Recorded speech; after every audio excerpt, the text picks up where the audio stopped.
All right, everybody, and thank you so much for checking out this episode of the Adam Messer Show. I'm your host, Adam Messer, and this is a special edition show today with my guest, Jim Reed. Welcome, Jim. Thank you so much for being here today. Well, hey, Adam, thank you very much for having me. It's a pleasure, and I appreciate all that you do to, kind of put good stuff out there and keep people informed in the area. Oh, you too, man. I mean, like, you're always knocking stuff out with music scene, film scene. You do a lot of creative stuff. So would you mind just giving a short kind of like an introduction of yourself to the audience? Because you've been on the show before, but I just want to touch base with people that might be listening for the first time. No, that's fine. I'm trying to think of what to say. My name is Jim Reed. I'm originally from a relatively small town in the Appalachian Mountains of northeast Tennessee. And I moved to Savannah, Georgia in the fall of 1986 to go to what was then a very, very, very, very tiny art school called SCAD. At the time, I think there were only about 600 students in the whole school. I stuck around, fell in love with the city of Savannah almost immediately, and have remained here ever since. And as far as, it seems like a lot of people in the area may recognize my name for various reasons, and that wasn't really my intent, but it's just that a lot of the things that I've been involved in have had a kind of a public face, or they had a public nature.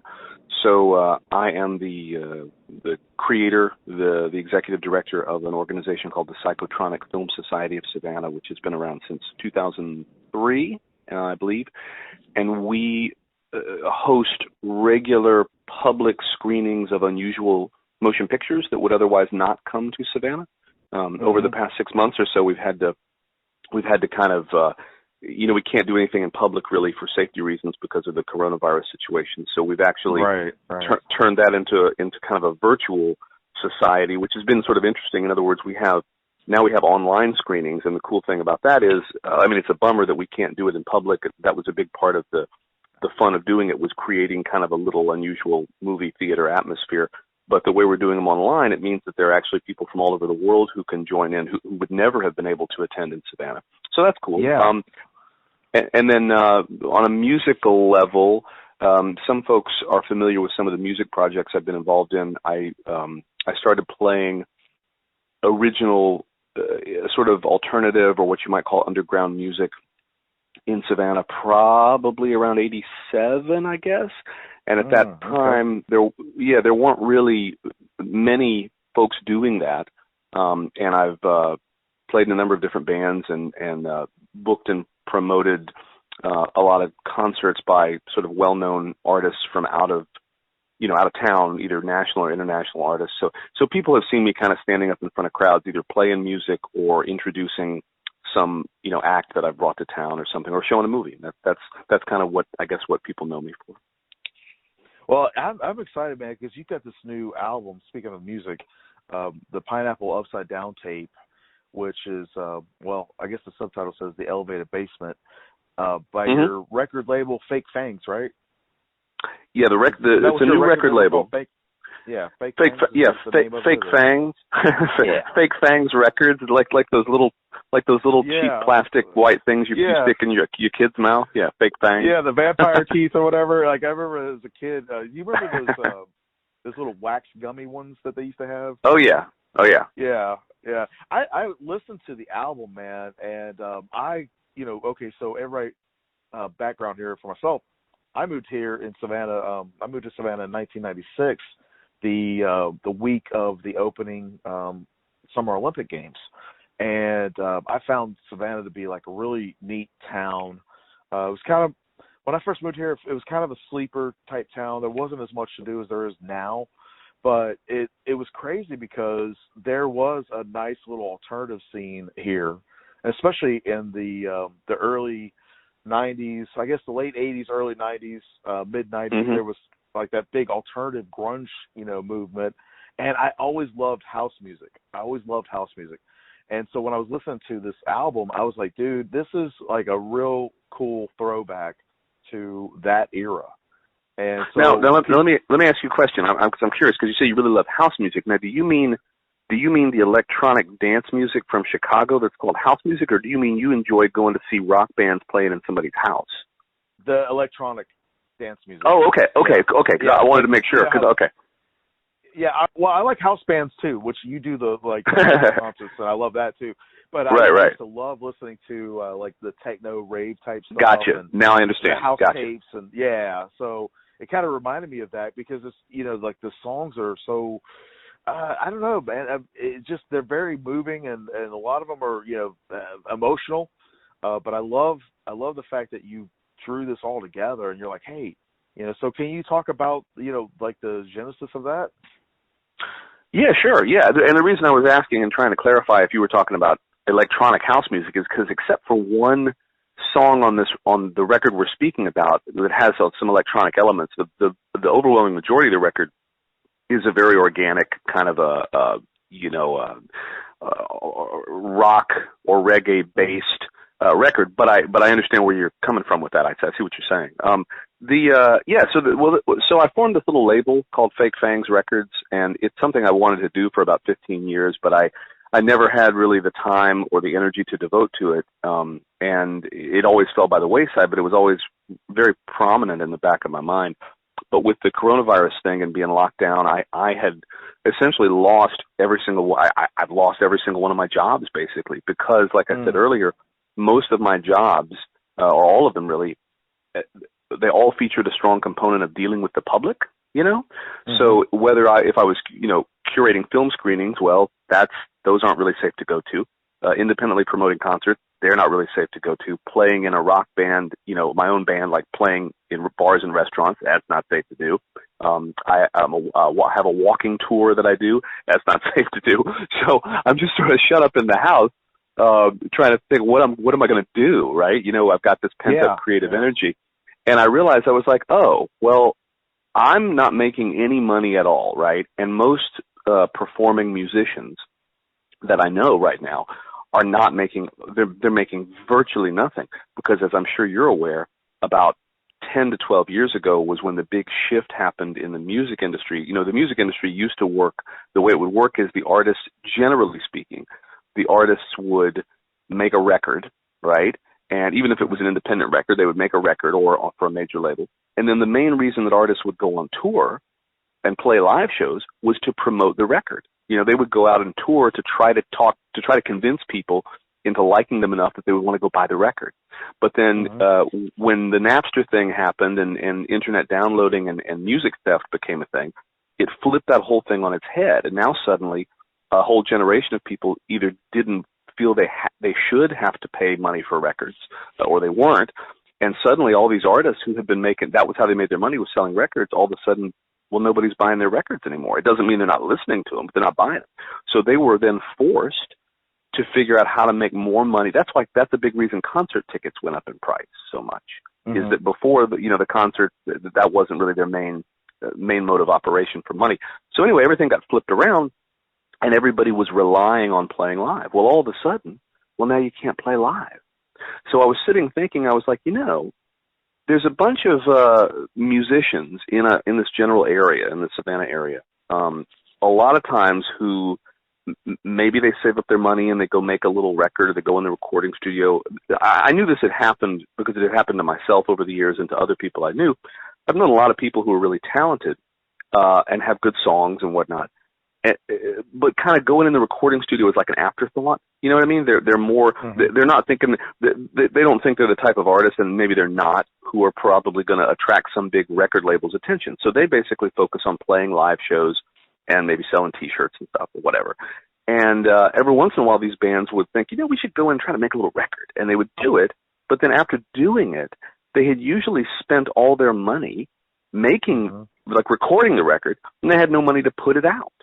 So I started thinking to myself, over the years I've collected tons of demo tapes and studio sessions and things that people around here that I knew had made and had maybe let me listen to or give me a copy of, or maybe I had reviewed it for a newspaper or something.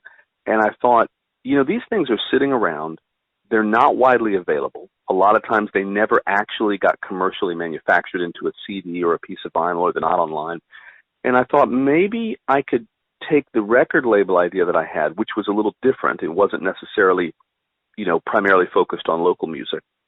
I thought maybe I could reach out to these people I know that I respect and say, hey, I'll put your music out for you. And not only will I put it out for you, I will, what's a good way to say this? I'll make you an unusual deal. In other words, I'm well aware of how from all these years doing this and keeping up with things and doing research and whatnot, I'm real familiar with the way a lot of record labels work, the nuts and bolts of it, right? And I had a very good idea of what percentage of money most record labels actually pay to the artists who are on the label, right, when you sell a record. So I approached some people and I said, hey, I'm thinking about putting a label together that is specifically going to try to spotlight or showcase local artists who either made a record years ago and never put it out, or who are current working artists who maybe you're thinking about making a record or just made one, and I'll put the record out for you, and I will pay you a significantly higher percentage of money than most any other record label would, on the sales of the record. Your cut would be significantly higher, and the reason I was, offered to do that is because, number one, I'm not really trying to get rich with this thing. I don't think it's going to make a ton of money. And number two, most of these people, if they're not my friends, we're certainly friendly acquaintances, and I have a lot of respect for them.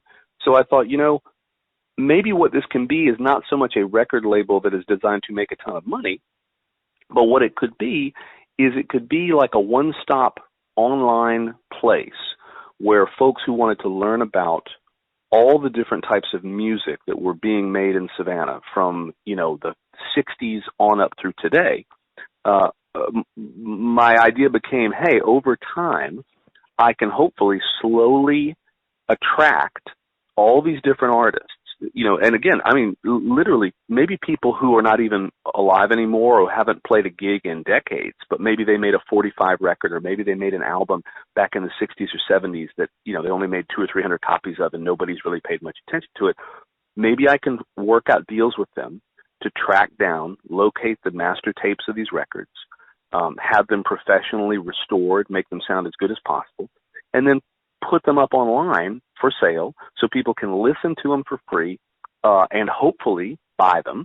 And it can be like a little living museum or, sort of history of the Savannah music scene where they can learn about these different artists, hear people they've never really heard before, and then support them. And then when they do that, when they buy the record, they can do it knowing that a significantly larger chunk of that money than normally would go to the artist is going to be paid to them. So that was the idea behind the label. I know that's a long explanation, but it's kind of a weird concept. That's great.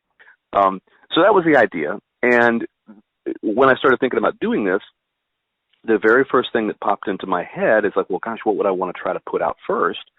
And then I thought of this thing called the Pineapple Upside Down tape. And the reason I got so excited about that was because that was something that back in 97, so really not long after you arrived in town, it was something that I had a hand in helping to release. And what the Pineapple Upside Down tape was it was a compilation of 13 different songs by 13 different local Savannah artists, right? So each artist had a slot on there with one song. And there were a couple common denominators to them being chosen to be on this compilation record. One was, they had to be local. Number two was myself and the other two people involved in putting the thing together, we all had to think that these were really good examples of the local music scene at that time, right? So the mid-1990s, 1990s rather. So we had to feel like these were like, really interesting bands or artists who were kind of at the top of their game at the time in town and had fan bases and were, doing impressive stuff. And then the third common denominator was all the tracks had to have been recorded at the same recording studio. And that was a recording studio that was called the Elevated Basement. And it was a very small, unpretentious, kind of thrown together DIY recording studio that a good friend of mine owned. And I would pitch in and help out there sometimes and record things there. And so he had this notion, which I thought was a great idea, which was that he wanted to have this compilation record that could, number one, it would serve as a document of what was going on in the music scene at the time.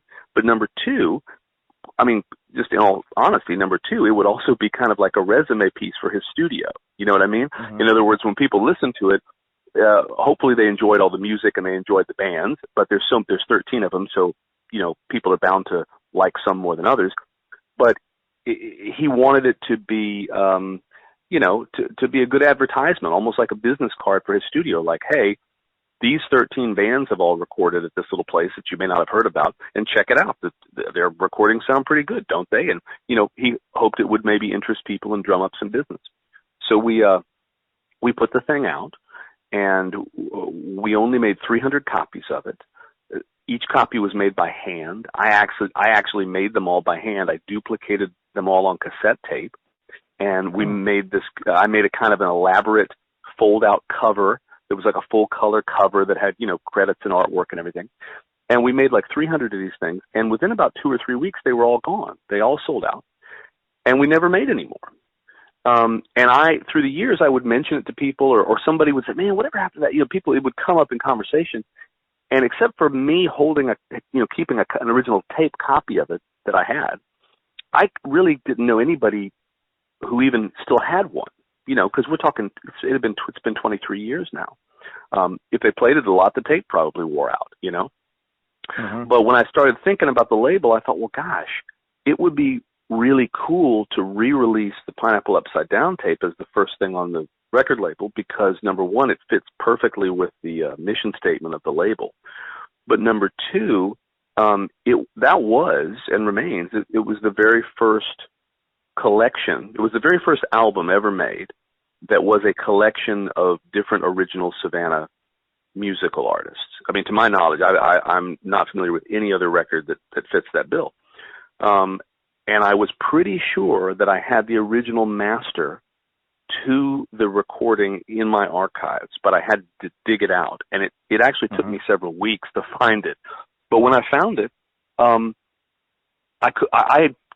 kept it and stored it very carefully, and it was in climate-controlled conditions. And then when I heard it, I really had forgotten just how good it sounded, because when everybody heard this tape, they heard it on a cassette tape, and as I'm sure you know, cassette tapes, even the really nice ones, have a very limited dynamic range, and they also have a little bit of hiss involved. No matter what you do, you can't get rid of that hiss. It's just a part of the nature of the beast. But the master that I had sounded exactly like it did in the studio. There was no hiss. Nice. It had the full dynamic range, and I had not actually listened to the master tape since about 1997 or 98. And when I put it on, I was kind of flabbergasted, and I was like, wow, I did not remember, I didn't realize how good this sounded. So at that point, I reached out to a fellow named Bill Hodgson, and Bill was actually, at the time, he was the guy who founded the Elevated Basement. The studio belonged to him. He ran it, and it was his idea to put this tape out.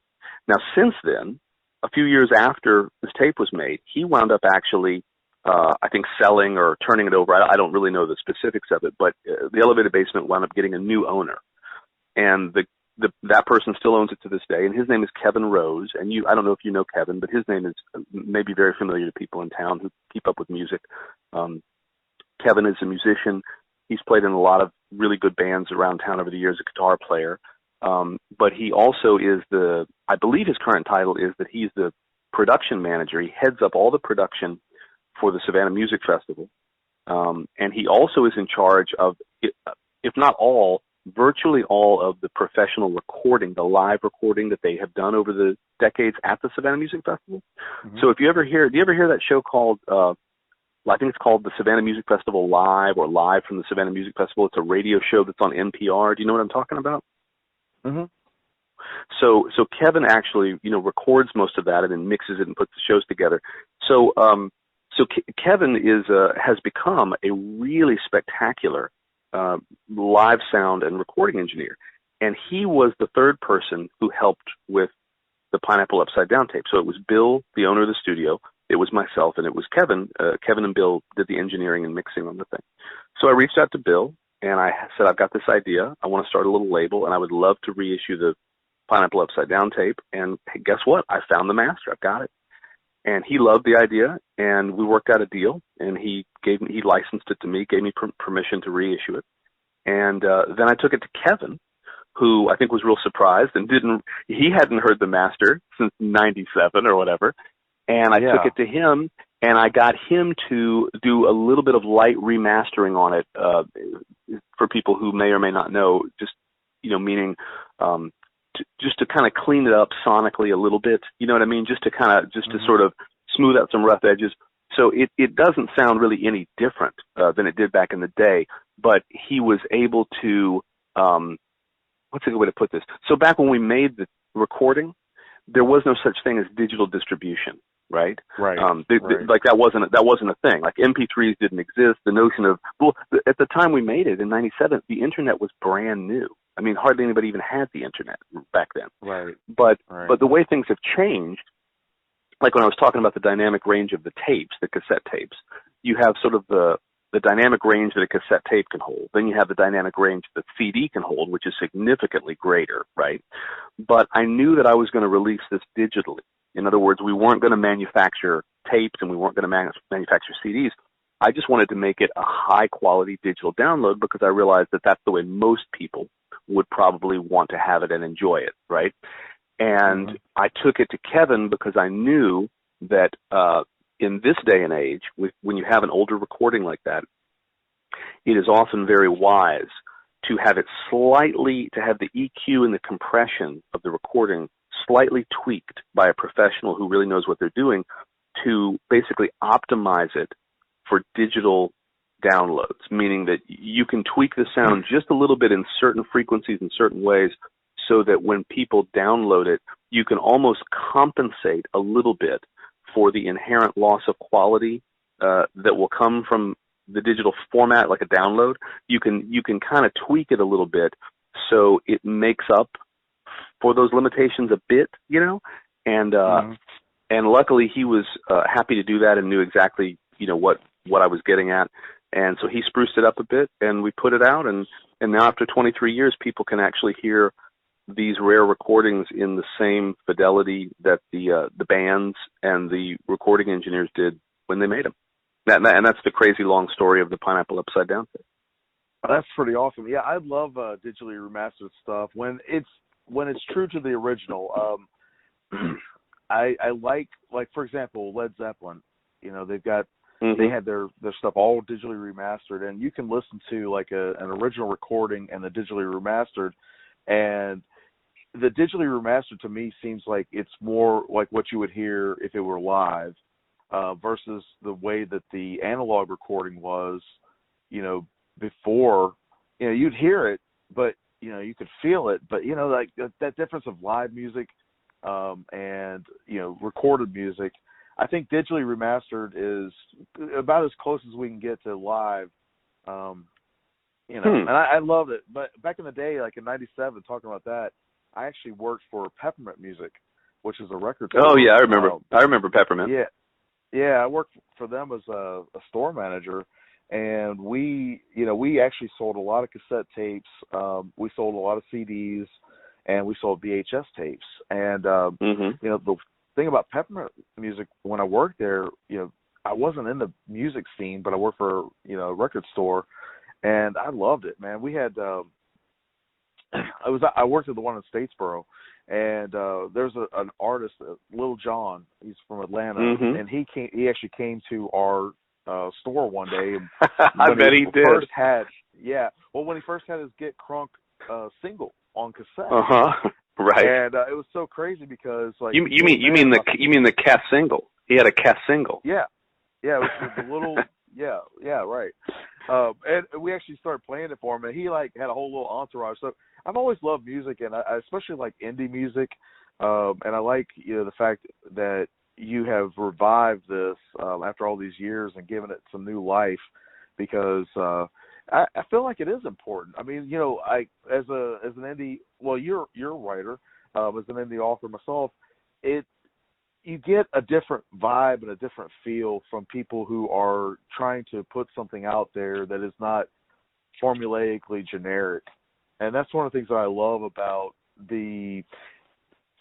I don't want to say eclectic because I don't feel like that's the right word, but it's the closest word I can think of the different stuff that you do, like with the film, the Psychotronic Film Festival and all the stuff that you do. You look for unique, or I don't want to say obscure. I don't like, it's just something that's not very common, And so that's one reason why I can appreciate what you do with your work. Well, thanks, man. That means a lot to me. I mean, I think I understand what you're saying, and I understand why it's difficult to put into words because it's kind of an odd concept. But I mean, to be honest with you, and I'll let me see if I can tell you kind of why my ethos or why I do it, and you tell me if this makes sense to you, if it fits what you're talking about. I've just always been, ever since I was a little kid, for whatever reason, I hit upon this notion that has served me well, or it stuck with me all through my life. I just try really hard, and I don't always hit the mark, but I try really hard in whatever I'm doing or involved in. I try to avoid being mediocre. Mm-hmm. Now, a lot of people might say, "Well, duh, dude, everybody tries to avoid being mediocre." But what I mean by that is I would rather be spectacularly bad at something than be average. Right. You know what I mean? I'm all about, I really appreciate polarization, which is not to say that I don't appreciate things that are, in between. But so I think that there's merit and value in observing, taking stock in, or enjoying things that are either extremely good examples of whatever they set out to be, or extremely bad and flawed examples. The stuff in the middle, to me, is all just like cream of wheat or something. Like it has no flavor. I have no interest in it, right. And that's why with the Psychotronic Film Society, that became the mission statement. I said, I want to have a film society where the one main overriding factor, if there was one, is that all the films that I select to make part of the series, and again, I sometimes I don't hit that mark. I do the best I can, but I try really hard to find films that are either really, really great or really terrible. And I tell people in advance. So I'll let them know, like, hey, be prepared. This film's going to be pretty terrible. But if we watch it with the same level of intention and care that you would watch an Academy Award. I mean, the truth is there are a lot of Academy Award-winning films that suck. You know what I mean? Mm-hmm. And then there are a lot of movies. There are a lot of movies that get made that have nobody famous in them, that nobody ever sees or knows about, that are amazing. So, right. I approached I'm approaching the record label in kind of the same way. I don't want to make it sound like I'm specifically looking for bad music, but you're just looking for something that's not like, for me, the vibe that I got off of it was like, I could feel it, so like moving forward, I guess the thing that comes across to me is that, the 23 years since, right? Mm-hmm. You've grown a lot as a person, as an artist, as a creator, and I'm the same way. I like stuff that is not something I see every day. I like to hear things that are not the things that I hear every day. I like stuff that's fresh and different. And mm-hmm. If it's bad, it's bad because it's bad in all the right ways. You know what I mean? It's so bad. It's like you like it. It's like I can enjoy it because like my friend Josh Vasquez and I, we're doing these little campy little shorts, mm-hmm. Film shorts, and the whole thing that we were talking about, I was like, dude, I don't want to do something that's just like, I mean, I get you have to have act 1, act 2, act 3, and you have to have a beginning, a middle, and an end. I get that. We want to do that, but I told him, I said, I don't want to do stuff that's just formulaic.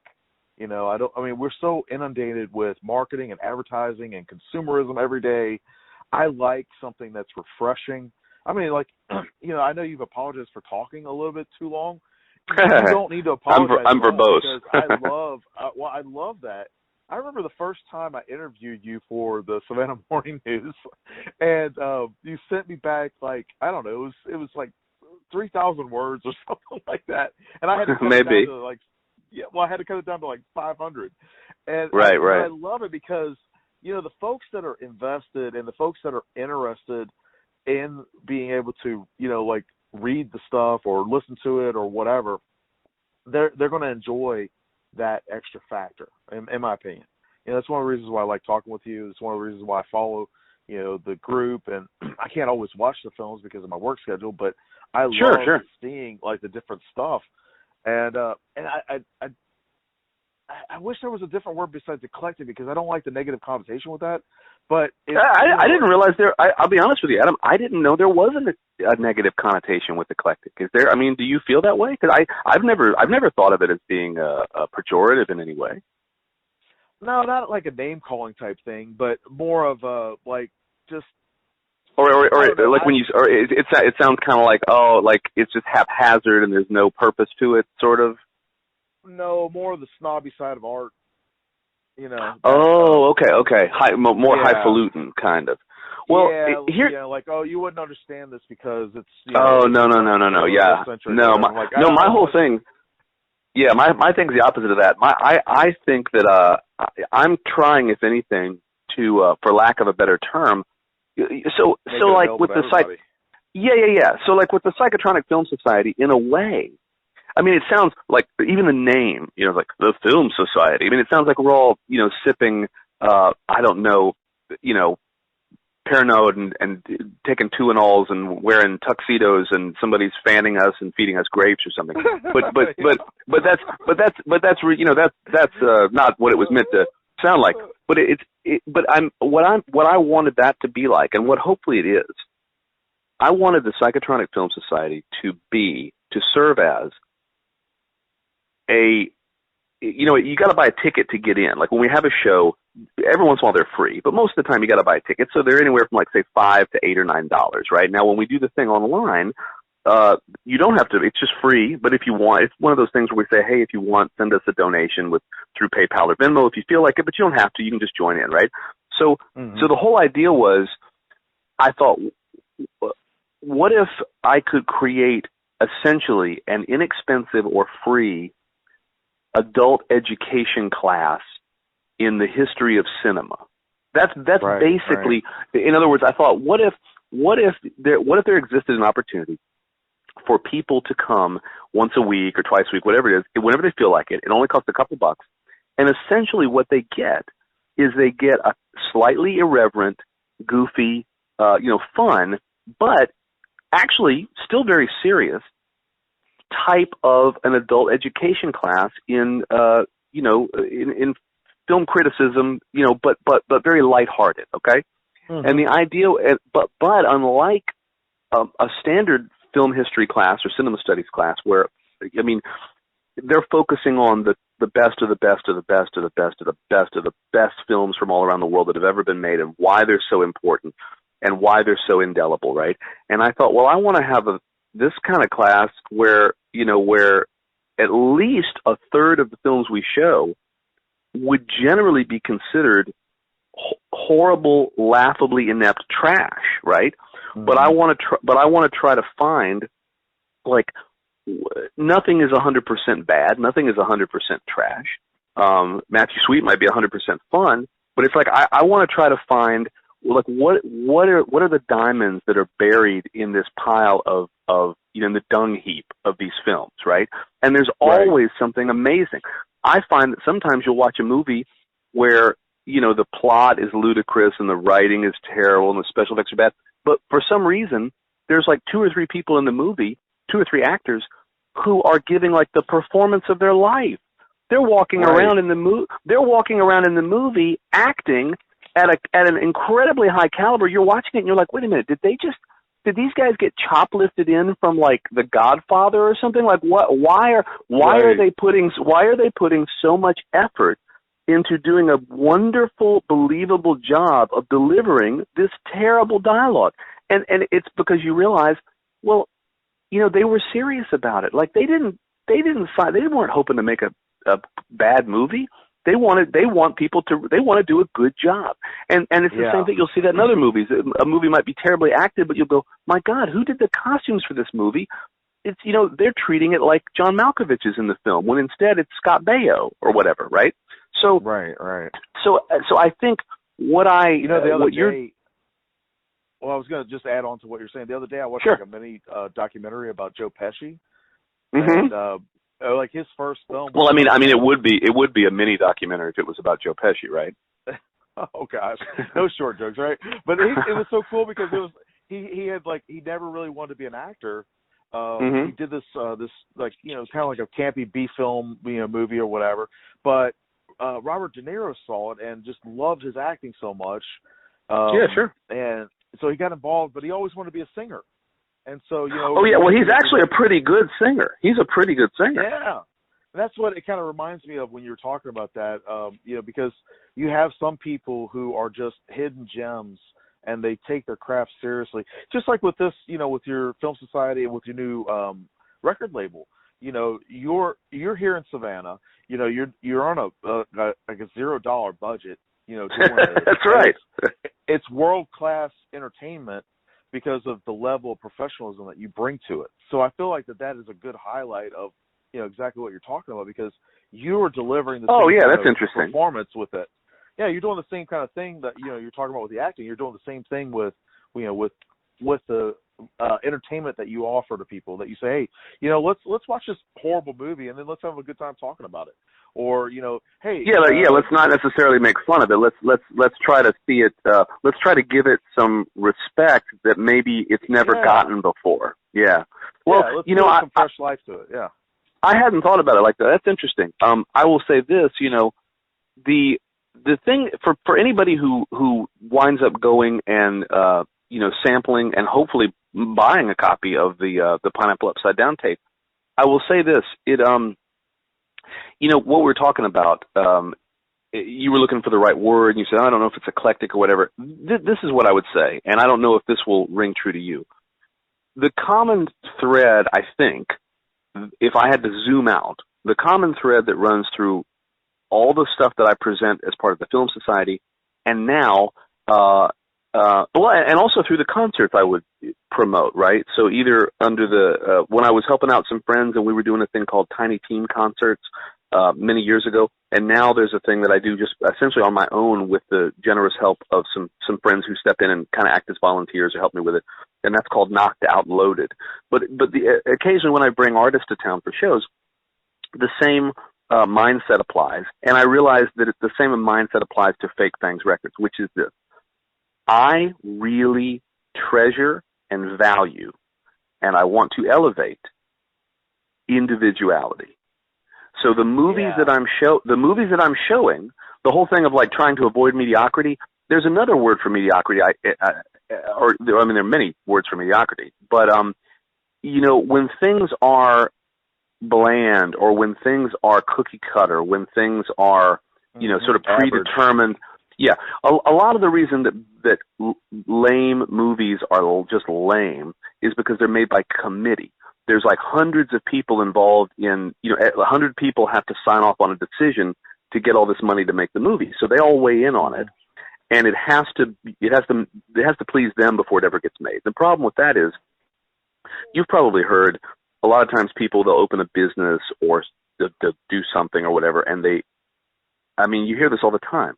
People believe, they truly believe that the way to be successful in their venture is to offer a little something for everybody.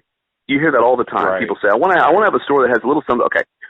And they believe this. They have been brainwashed into thinking that the way you have a successful venture, whether it be a movie or a restaurant or something, is you want to have a little something for everybody.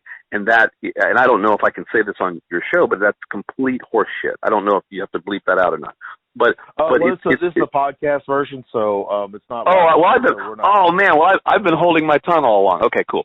So I was having trying to keep it family friendly, so. I got you. Fine. Well, yeah. Whenever you heard me pausing and kind of hunting for a word, it's because I was about to say something rude. So So this thing here, this notion of something for everybody, right, is horseshit. Because, and here's why: if you make a movie or make a record album or any painting, anything like that, any kind of creative endeavor, but especially a commercial endeavor, okay, especially a business project.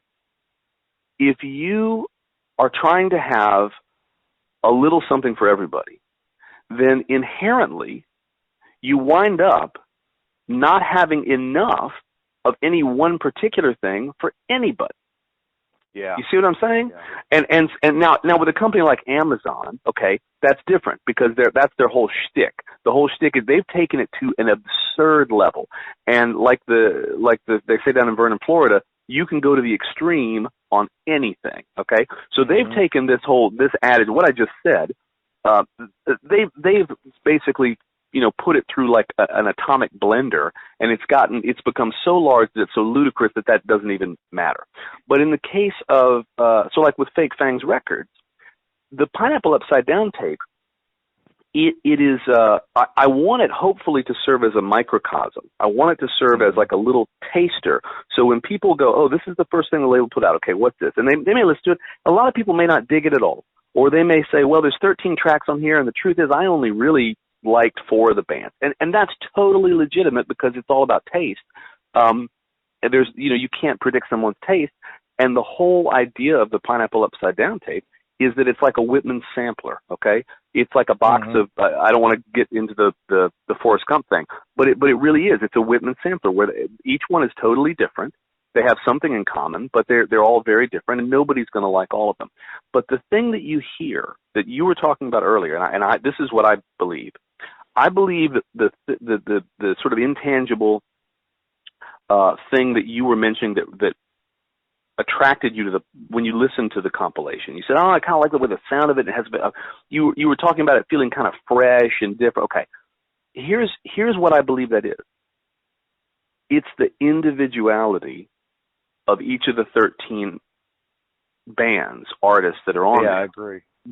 That's what, okay, and in other words, and here's why, okay, this is the root of it, and I think I have a feeling Kevin and Bill and probably any of the bands involved back then would agree with this. Very, very few of the bands on that compilation were actively, maybe at the time they thought they were, but I'm sure in retrospect they would look back and realize that wasn't the case, okay? But very, very few of them were even remotely trying through writing their music, through playing their music, through going to the studio. They were not trying to be famous. They were not trying to get a song on the radio. The internet didn't even exist, so they weren't trying to get anything online. They were not trying to get signed to a record label. They were not necessarily even trying to make a little record that they were going to manufacture and put out and sell to their friends. A lot of them were simply, we invited them to come in the studio. Most of them, some of them were already in the studio using it to make a little demo tape or record of their own, and we simply said, hey, we'd like to put one of your songs on this tape. But a lot of them Bill reached out to, and he invited them. He kind of talked with all of us and said, hey, who should we get on this thing? And then, he started calling people and saying, like, hey, if you come in, like, we'll record this thing if you want to put up this album.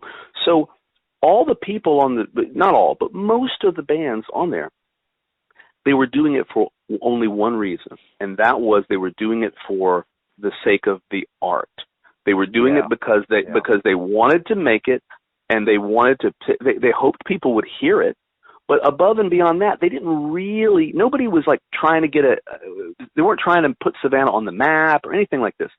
And when you have people who are making music, which is art, so they're making art for the sake and joy of making art, and simply to take pride in what they're doing, without an overriding commercial aspect to their motivations. That's where you get the most unique, the most individualistic, the most sort of clear-headed version of whatever you're trying to do. And I think that's why when you how you hear people sometimes they'll say, this movie, they'll talk about some movie and they'll say, this movie might not have been successful, but it provides a unique snapshot of a time in history. They'll say that a lot, right? Right. Or they'll say somebody wrote a biography and it provides a wonderful snapshot. Okay. Well, the reason they say that, it's totally real and legitimate, right? This record, it really is, this compilation, it is a snapshot. Those recordings were sometimes quite literally, they were recorded, mixed, and done in a matter of 2 or 3 hours tops, right? Mm-hmm. Sometimes, I mean, literally, in the case of the song by Greg Williams that's on there's a Greg Williams song that's called Dances. And that was a song, we actually used that. If anybody has seen the little trailer, I made like a little video commercial kind of hyping the album coming out.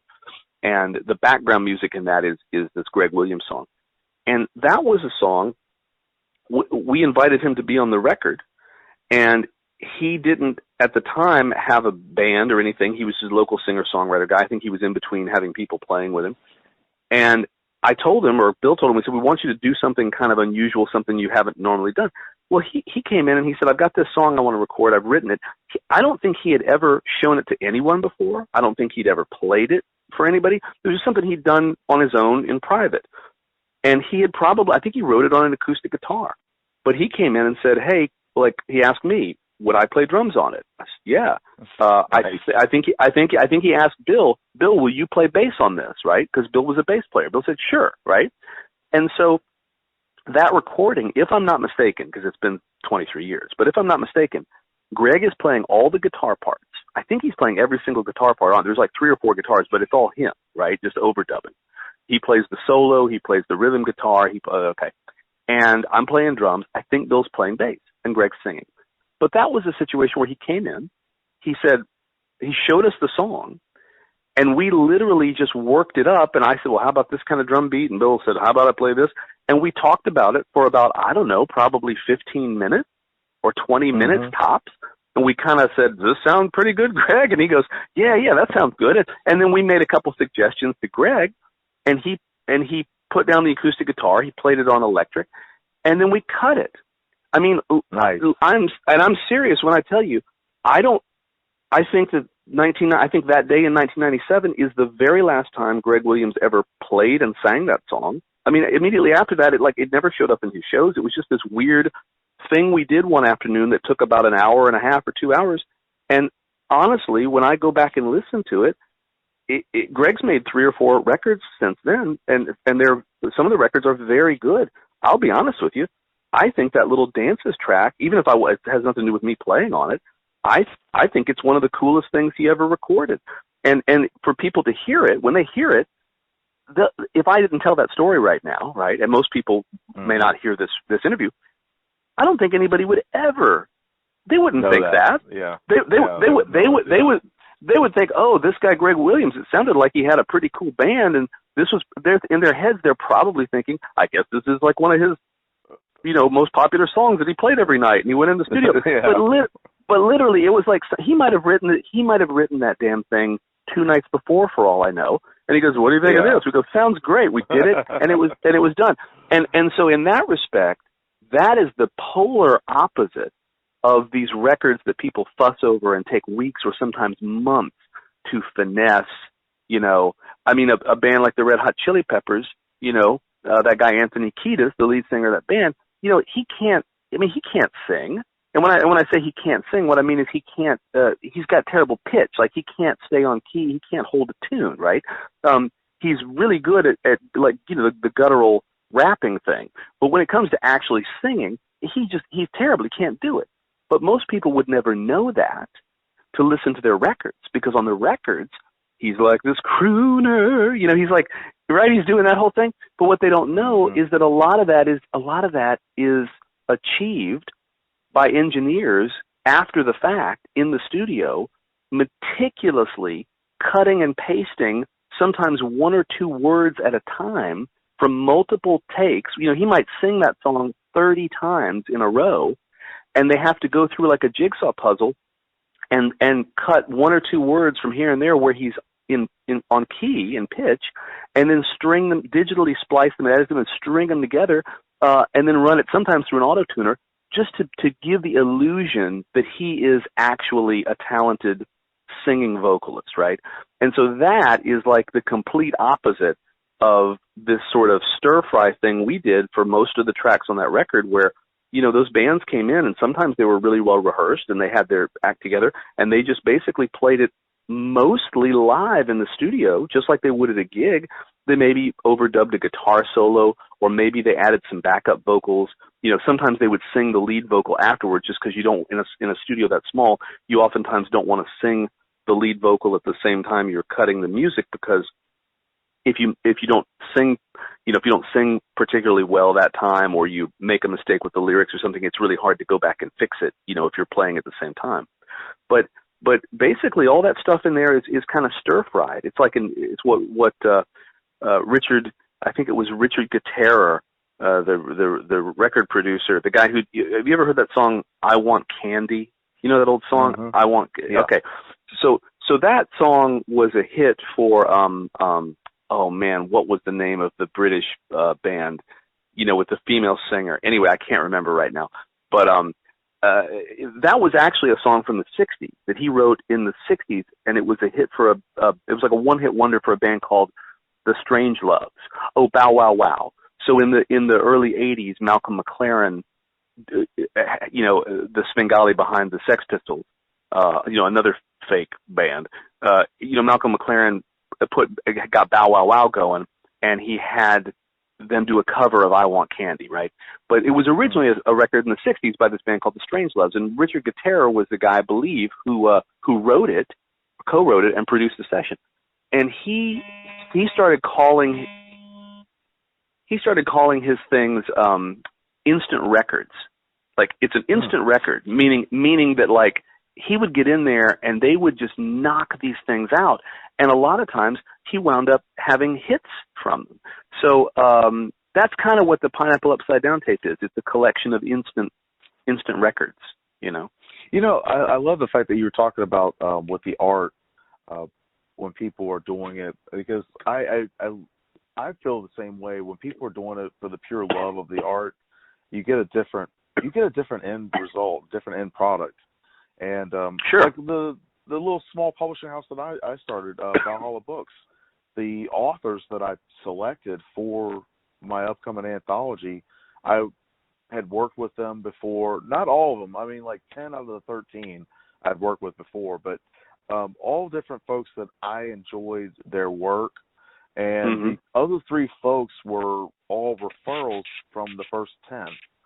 And, you know, so it was, you get a different feel when somebody is, you know, being individual, or they're just doing it for the pure love of it. And sometimes you know, like the pickup art, you know, I love that. You know, sometimes the best thing you know can be something that's just on the fly, or, you know, let's not overthink it and overproduce it. And, you know, and I agree with the other part about the Pro Tools voice artists or whatever.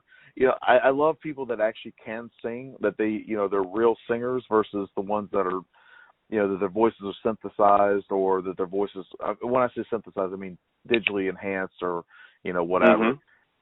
Because you could take, with the way that media is today, you could take this same podcast that we're doing right now and create 50 million different versions of it to say 50 million different things, you know, just because of the way that the editing is. And so I really do appreciate, when I say real artists, I mean, like, I feel like anybody that's creating art, they're an artist, but I feel like the folks that are, you know, that they genuinely sing, or they put their heart into whatever they're creating, you know, you can feel it. You don't have to necessarily see it, but you can feel it, you know? Well, it's a different. Yeah, I mean, let's be honest, right? I mean, you're right when you say anybody who does art, they're an artist, right? But there is a qualitative difference between, let's say, Vincent van Gogh, right? Or, and of course, I guess, you know, I try to say that right, Vincent van Gogh, but you know, I'm probably doing a horrible job of that. But so there's a qualitative difference between Vincent van Gogh and Thomas Kincaid. You know, I mean, they're both. Right. I mean, they're both artists. But you know, one of them is doing it because, as John Lee Hooker said, it's in him and it's got to come out, right? Right. And then and then the other one was doing it. I guess, now Thomas Kincaid is like the V.C. Andrews of paint by numbers kits or something. But, because now I think that guy's been dead for years, and they just make paintings and slap his name on, like they sell his name. But that was a guy who was making art as a commodity, Yeah. He might as well art. Yeah, it's for no other purpose than to be reproduced and sold ad nauseum, so that everybody, in the whole world has the same thing. I feel like there's a purpose and a need for that, because we live in everything. Oh, sure. Everything that's created by human beings is some form of art. Whether it's a structure of a building or the clothes we wear, somebody had to design it and build it, right? And absolutely. I feel like there is a need for beauty and for aesthetics and, everyday art is what I like to call it. And I feel like there is a need for commercial art too. But what I really enjoy about, the kind of art that we're talking about, you're bringing up, is the fact that, they're not looking at the project or the creation that they're wanting to make because they are like, well, I'm going to take this and I'm going to sell it to 1 million different people. They're not looking at it like that. They're thinking like, okay, well, I've got this message, I've got this story that I want to share, and I'm going to share this on a canvas or, with a recording track or, however their medium is, whatever the medium is, they're going to share that little piece of their soul with the world and say, you know what, here's my vision of this thing, and I love that because, it gives me a chance to reflect and also to appreciate, okay, well, I don't know this person. Like, you and I, we've talked a couple of times, but I don't really know you. You don't really know sure. me. But I get a chance to see the world in, through your eyes or through your vision and just a tiny little window, like when you're doing the movie presentations or you're talking about the music sure. or, when you write your articles, I get a chance to look through one little window pane of, what Jim Reed thinks and how he feels about things. And I feel like that's what art is. Sure. Well, here's the thing, though, and I agree with what you're saying. The thing is, and I feel the same way about other people as well. Here's the thing, though. To me, the window pane you're describing, okay, and there's many. There might be 1,000 different keyholes or window panes that depending on what angle you're at and how the light is refracting on a particular article or column or op-ed or record or movie, whatever. But here's, to me, the thing is that those window panes and those keyholes are way more revealing than the window pane that might occur if you meet somebody out and about in the street at a park or something and have a conversation with them for an hour. You just have to train your eye and your ear. If you know what to look for, if you know what the tells are, if you haven't seen House of Games, the David Mamet film, I highly recommend you check out House of Games. But if you know what the tells are, then you can, peep at somebody through a keyhole for 30 seconds. And by that I mean what we're talking about, not actually. Yeah. Because if you were actually going to peep at somebody through a keyhole or, let's be honest, a tiny, like a pinhole that you poked in a wall that was occluded by very busy wallpaper, so you could stand behind that wall in a tiny passage, like what some people might call a cravity, and eavesdrop on them in a hotel room or something. I've had gravity since I was a kid. Oh my gosh. Yeah. So I'm not talking. I mean, that's certainly one way someone could live their life, and I'm not suggesting that I've done it or that I encourage anybody to do it. But I'm just saying there are people who lurk around in crawl spaces behind walls, staring through tiny peepholes at people, usually in roadside motels. And those folks usually go to jail. Well, Adam. Here's the thing. Actually, they usually don't go to jail. They rarely go to jail. But anyway, I think if you know what to look for through a peephole or a window pane like you were describing, you can learn so much more about someone when they are trying, or not trying not to reveal, but something, but when they're talking about something else. I'm sure that the passion that I have for these subjects that comes through when I, get excited about talking about them or energetic or something. I'm sure that reveals more about me than a normal conversation perhaps would, and definitely when it's a subject that you love and that you care about. I mean, because we could talk about, for example, we could talk about something technical that neither one of us know anything about, and we'd be like, "Oh, that's right. really interesting," and be polite and have a casual conversation, but it wouldn't really mean anything. And I feel like 99% of people's daily communication is like on autopilot like that, right? And so when I hear a piece of music that's different, like I had an artist on my show last week named Jay Harris. He was actually on the week before, and he's an R&B artist. And just listening to him, he wrote his own song, he sang his own song. He decided to produce the work as an independent record label and put the work out himself. And this guy's been working in the industry. He's written songs for other artists and things like that. But he decided to go that route because he said when he was working with a record label, we didn't name drop or anything like that, but when he's working with a record label, that he wanted to have more of that creative control over his work.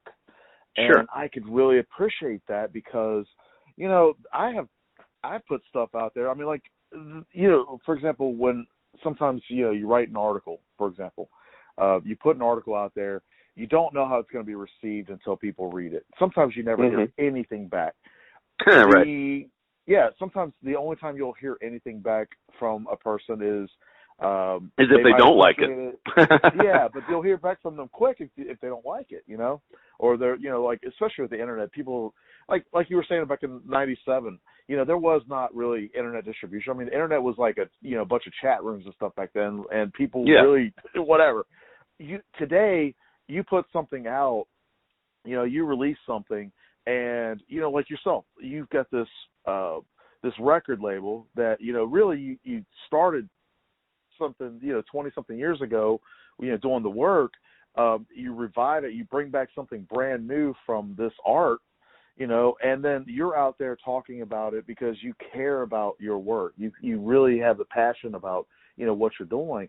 And I feel like that is the deeper level of connection, because all of this it all really gets back to the human condition for me. I mean, every bit of art, I don't care what the medium is, it is a reflection of the human condition because it's an expression of that person, And then when you talked earlier about, there are sometimes hundreds of people working on the same film or whatever. When you have that homogenized milk version of a vision, when you're drinking milk from the grocery store, you're not getting one cow's milk. You're getting hundreds of cows' milk.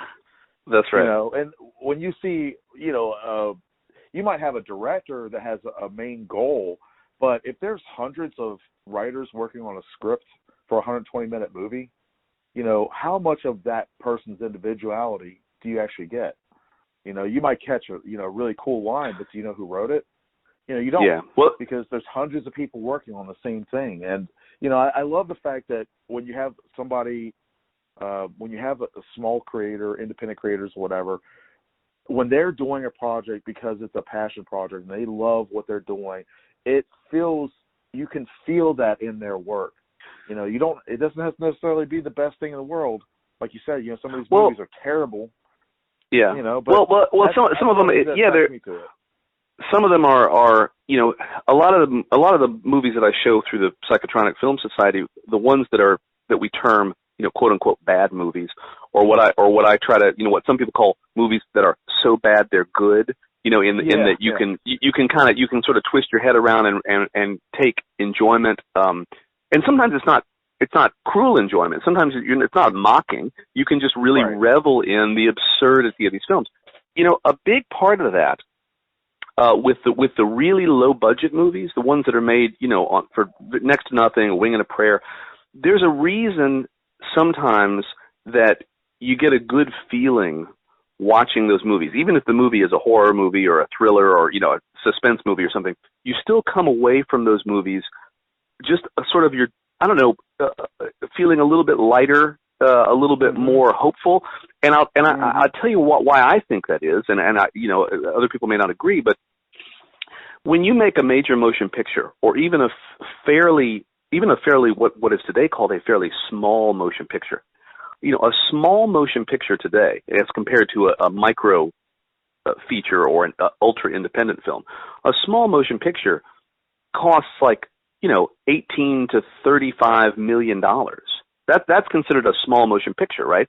And right. The reason it costs so much, you got so many people involved, right? There's so many union people. Everybody's doing one specific thing. Like, I'm the guy that makes the cinnamon rolls, and you can't make the cinnamon rolls, and oh, you want a bagel? Well, you got to go talk to the bagel guy. He's over there. Okay, right. But and by the way, wouldn't it be cool to just be the guy who made the cinnamon rolls? But I'm telling you, yeah. But when you talk about really small, ultra independent movies, right? I don't know if you're hip to this, but the way the movie business works in America, at least with the film unions and stuff, if the total budget on your film is lower than a certain amount, and I think it's $500,000. I could be wrong, but I think it's $500,000. That means you are exempt. You don't have to be a union production. Okay? In other words, they realize if you only have $500,000 to make your movie, there's probably no way, if you had to hire union people and pay them union scale, you literally couldn't finish the film. You would never be able to make a 90-minute film for $500,000 in today's economy if you were using the union, okay? So right. If you're making a film for like $500,000 or less, and somebody may hear this and correct me on it, but I think that's the case, you kind of get a pass, okay? Because at the end of the day, yeah, the union wants to be involved, but they also don't want there to not be any movies, right? Right. So the thing is, when you're making a small movie like that, and some of these movies I show might have been made for $100,000 or $50,000 or $25,000, right? I showed a movie. I had a film. There's a movie called I think it's called Get My Gun. I think it's called. I'm kind of fuzzy on it right now, but a film that I showed, I believe it's called Get My Gun. Everybody should check this film out. It only came out about 2 years ago, and the Psychotronic Film Society had one of the very few. It only showed at a couple handfuls of film festivals in America, and maybe at 10 theaters, maybe. And so we were one of the only places in this part of the country to show it. And it's now available. You can stream it. I think it might be on Amazon. Okay, it's a horror movie. It's a low budget thriller. Not a horror movie, but a thriller. I recommend, if anybody watches it, that they don't read anything at all about it ahead of time, because if they do, it's one of those things where, like, in the first 2 lines of any review or article about it, it's going to give a spoiler and it'll ruin the movie. So basically, just just know that it's a little bit of a violent, female-led thriller, but I highly recommend it. Okay, so we show the movie, and the way it works a lot of times at the Psychotronic Film Society is that I will, if I hear about a movie I'm interested in, I'll reach out to the studio or the filmmaker, the director, whoever's in charge of distributing the film, and I'll say, hey, I would really like to consider showing your film for my film society. Would you be interested in that? And if they say yes, then 8 or 9 times out of 10, they will allow me to see the film privately ahead of time, okay?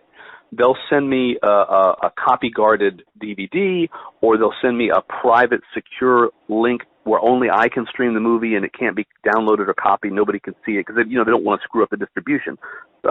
So the point is, I'll get a chance to watch the movie ahead of time, and I can decide whether or not I feel strongly enough that it's something my audience would like or that I want to show.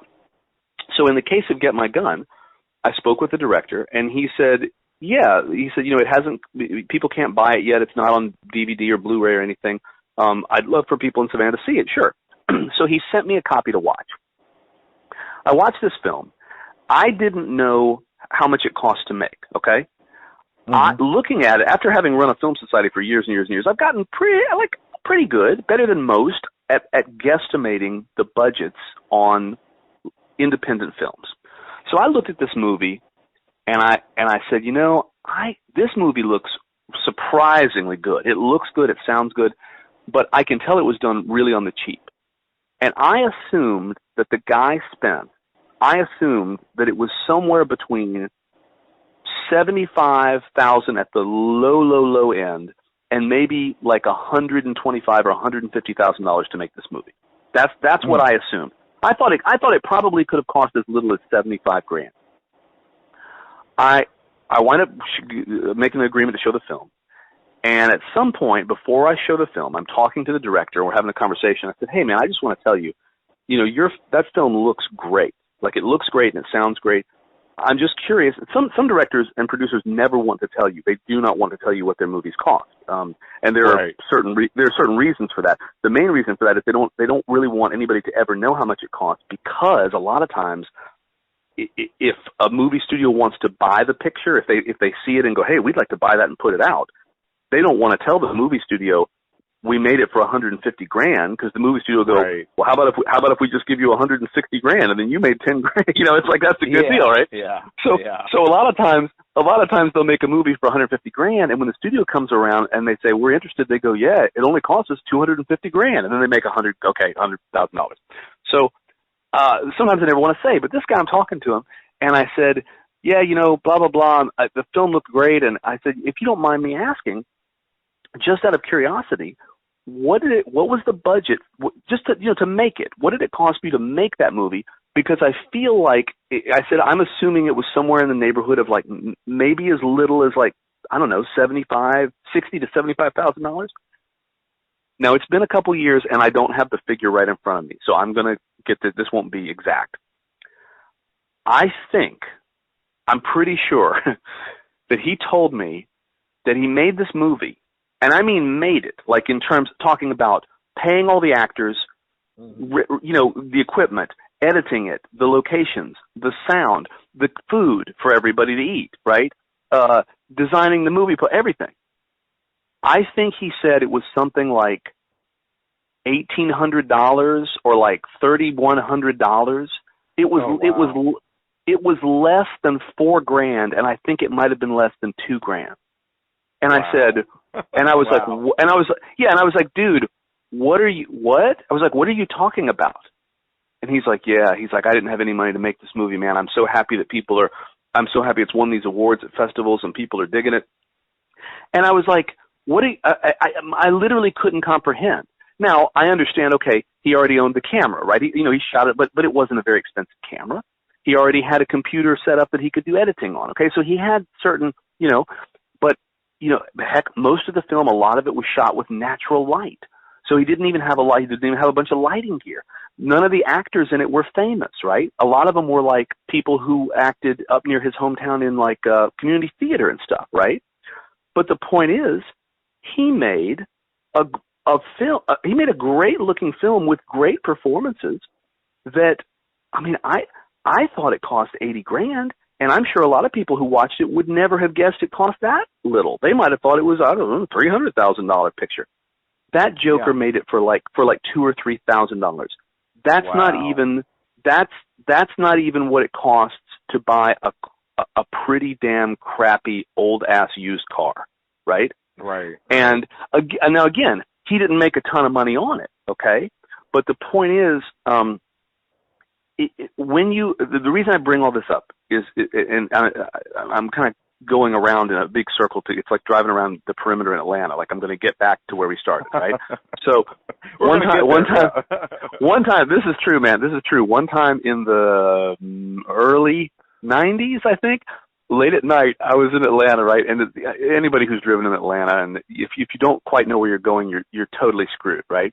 And so I was up in Atlanta, some guys from my band, I think, and we were driving around. We're trying to find. There's no GPS back then, right? There's no GPS, right? And we're trying to find some specific. And we got on the perimeter. And the problem with the perimeter, I don't know about now, but back then, if you missed your turn, you were just stuck on the perimeter until the next turn, and the next turn might take you to like Tucker. It might take you to like, you're just trying to get from Buckhead to Claremont, but suddenly now you're in Kennesaw, Georgia, right? Like you're in Oglethorpe or something. So you're like, so how do we get in Savannah? How do we end up in Savannah? Yeah, it makes no sense. So This is true. We were on the perimeter one time. It's late at night. It's like 11 o'clock. And we had the radio tuned to like whatever 96 Rock or whatever the big station up there was at the time. So we got the radio on. We're listening. And so Leonard Skinner had just reunited. They had just started that phony baloney, like the fake Leonard Skinner when they got back together, right? So it was like only a few of the members because some of them had passed away. And, of course, the singer was gone, so they got his brother, right? They got, like, I don't know, I think it was Johnny Van Zant or Ronnie Van, I don't know. Anyway, whichever Van Zant had passed away, they got the other Van Zant who looked a little bit like Vince Neil, and his name sort of rhymed with his brother's, okay? So then they go on this big tour, they make all this money, nostalgia tour for Leonard Skinner, and they put out this live album, okay? So it's Leonard Skinner live, but it's the new Leonard Skinner. So we're on the perimeter, and we're trying to go like a quarter mile to something. And right when we got up on the perimeter, we're listening to the radio, and they say, hey, this brand new Leonard Skinner record's just come out. Check it out. It's phenomenal. Here you go, that classic, the new live version of the classic, Free Bird. And so they start playing the live version of Free Bird. I am not kidding you. We got lost on the perimeter. We drove all the way around the outside of Atlanta. Like we skirted, we came all the way back, like this conversation. Like the conversation came all the way back. And dude, when we got back to where we started, which was, I'm not kidding, man, it was at least 30 or 35 minutes. I don't think my brain has gotten this wrong. Like that live version of Freebird was still on. Do you know what I'm saying? Like it was, what I'm telling you is it was like 30 minutes long. It was like they tripled the length of every solo, and there's like 7 solos in that song. And, right in the middle, I think the guy like said a prayer for his dead brother or whatever it was. He just kept drawing it out. Anyway, so we're on the perimeter of this conversation, right? We're coming back around. The reason I brought out Get My Gun and talking about what I think you're feeling when you see a movie, a super low budget movie, right? And you say, oh, you can really tell. There's something that feels real natural. Okay, here's what it is. It's teamwork, okay? Because on a movie like Get My Gun, there's like about 6 or 7 actors in the thing, right? And there's a director, and there's somebody holding the boom microphone, okay? But I guarantee you, because I'm sure you know people who do this as well, who make low-budget films. When you do that, and it's not a union picture, okay? There's not some guy or some woman who says, like, I'm the key grip or whatever, like that's all I do. On an independent picture like that, you might be the lead actor in the movie, but if you're not in a particular scene, you might also be the guy who's holding the clapper. You might also be the guy who's holding the big piece of you literally the star of the movie. They might say, hey, we showed a movie a few nights ago for the Psychotronic Film Society that was a low-budget film from 1977 that starred William Shatner, okay? He was the one big sort of name in the movie. And the movie was made for $1 million, okay? Now, that was in 1977, but still $1 million is not a lot of money at all, right? And most of it, I'm sure a big chunk of it went to paying William Shatner.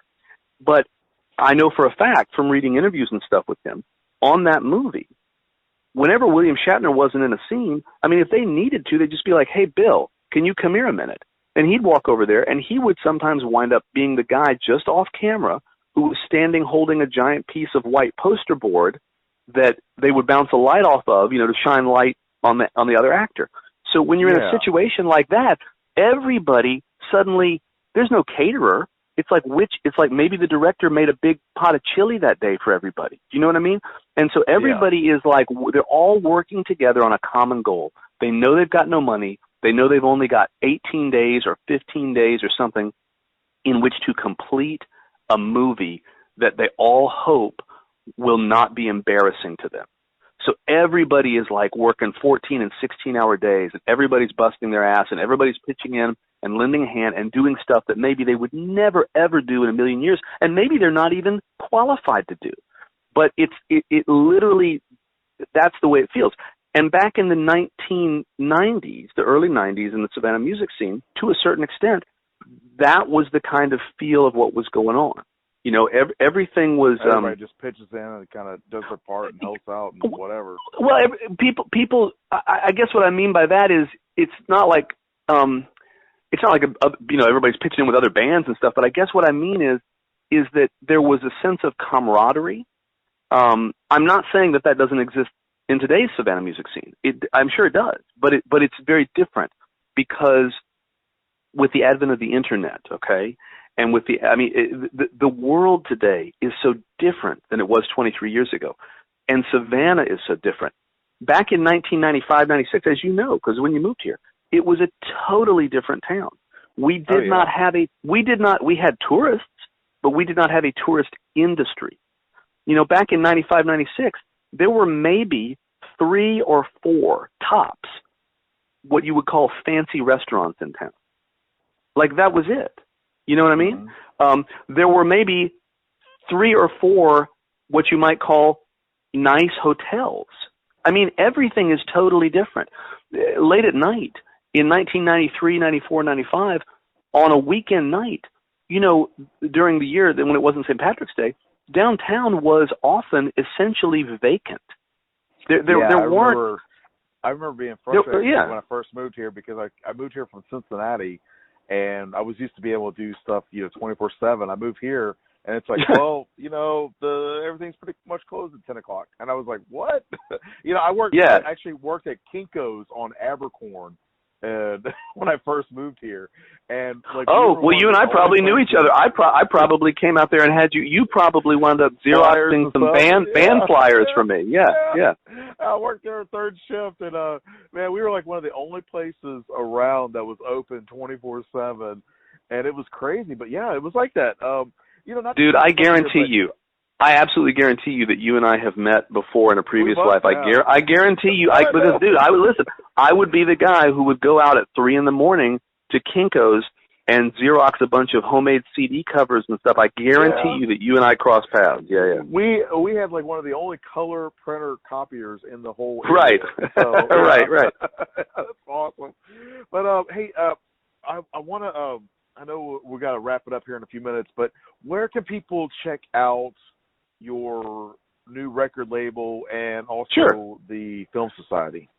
Sure. So, and I tell you, I'm so proud of this little record label. And as of right now, it only has one record on it. But I will tell you, and this is something that I haven't really mentioned to anybody else before, and I'm not sure when this podcast is going to come out, but I'll just tell people now. So, currently we're only releasing things digitally. So they're basically albums that you can digitally download, but we're doing them in extreme high quality. So you can actually, so what you can do is you have the option, unlike iTunes or or Apple Music or whatever they call it. We're using a platform called Bandcamp, Bandcamp. And Bandcamp is a wonderful platform for independent labels and independent musicians. To be honest with you, it's really the only online platform that is currently, and I hope they don't change, that is treating the artists and the labels very fairly. That's not ripping them off, okay? Pardon me. The streaming services like Spotify and Pandora and all of that stuff, those are a nightmare. They're a joke.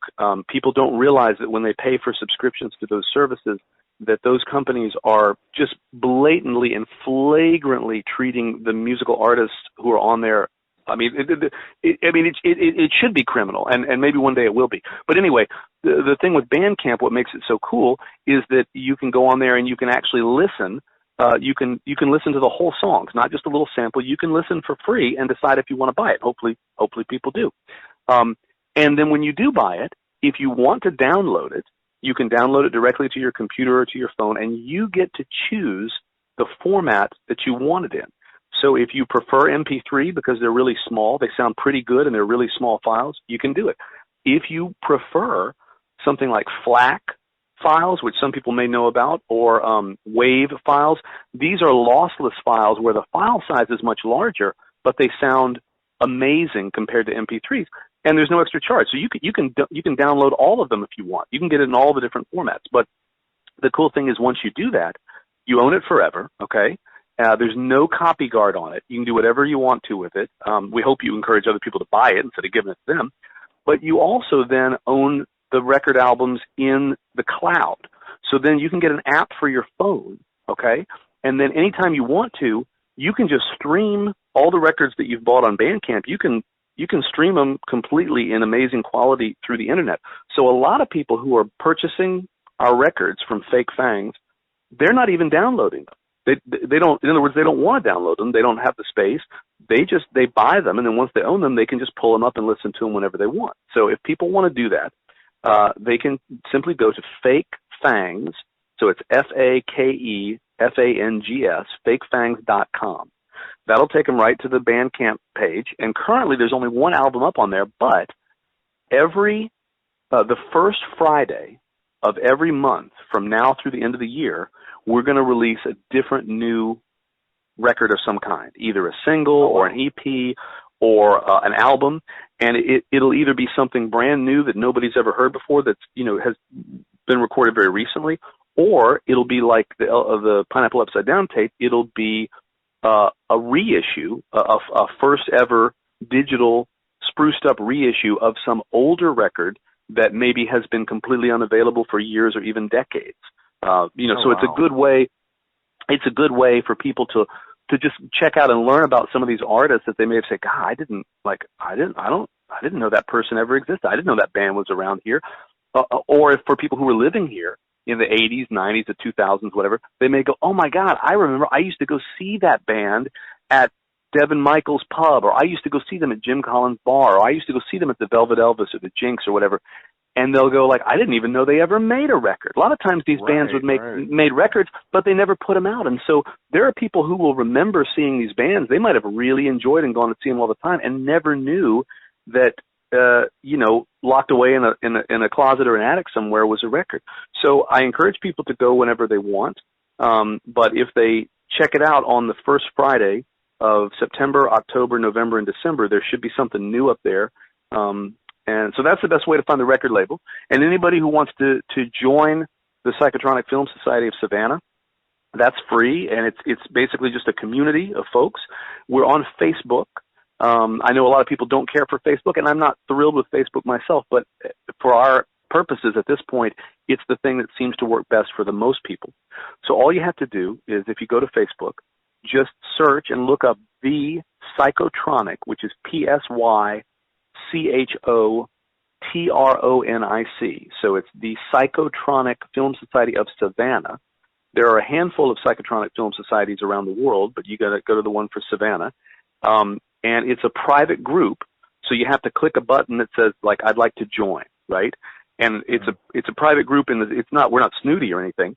It's just that we made it a private group instead of just a page, because the way Facebook has changed their rules, if you have a page, it's what's a good way to put this? If you make it a private group, it's easier to send messages out to people. The pages don't show as much to the folks that subscribe, and the group is definitely a better way to get the information out.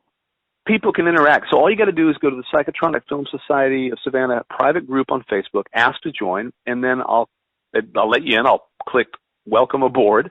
And twice every week on Wednesdays and Sundays at 8 p.m. Eastern Time, we have these virtual screening parties where we show movies. It's a secret film. I give hints and clues as to what type of film it's going to be, and some people try to guess, but they never know right up until showtime exactly what it's going to be. And you can stream them on your laptop, on your tablet. If you have the right capability, you can stream them.